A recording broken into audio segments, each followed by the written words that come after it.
আজকে আজকে যে পরিস্থিতিতে ক্যাম্পাসে অ্যাটলিস্ট আপনারা যদি কেউ দেখতেন, বিশ্বাস করেন আপনারা সারা জীবনের জন্য এই ছাত্রলীগ জিনিসটাকে যে কি পরিমাণ ঘৃণা করতেন বা ভয় পাইতেন আপনারা জানেন না। এরা আমাদের সামনে রড দিয়ে পিটায়া, ছেলেগুলারে রড দিয়ে পিটায়া একদম আধা মরা করে ফেলছে। তারা এসে আমাদের পেছনে লুকাইছে, আমাদের বোরকার পেছনে, আমাদের ওড়নার পেছনে লুকায় বলে, আপু আমাদের একটু লুকায় রাখেন, আমাদের ওরা মাইরা ফেলবে, আমাদের বাঁচান আপু বাঁচান। আমরা তাদের ওড়না দিয়ে বোরকা দিয়ে লুকায় রাখছি, সেইখান থেকে আমাদের ধাক্কা দিয়ে ফেলে দিয়ে তাদের বের করে আবার মাথায় রড দিয়ে মারছে, এমন অবস্থা।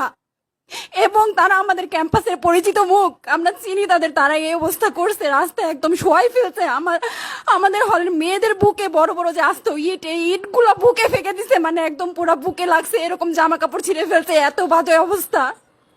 অথচ আমার ব্যাচমেট, আমরা যাদের সাথে ক্লাস করি একসাথে বসি, আমি তাদের একটা কথা বলতে দেখি না এগুলা নিয়ে, একটা কথা না। এবং তাদের নিউজ ফিডে গেলে দেখবেন তারা এখন এগুলাই সাপোর্ট করে যাইতেছে, কিচ্ছু বলার নাই। আমি আমি কেমনে যাই এই মানুষগুলোর সাথে, এত বছর ক্লাস করছি, বা আমি আরো 6টা মাস কিভাবে ক্লাস করবো আমি জানি না, আমি সত্যিই জানি না।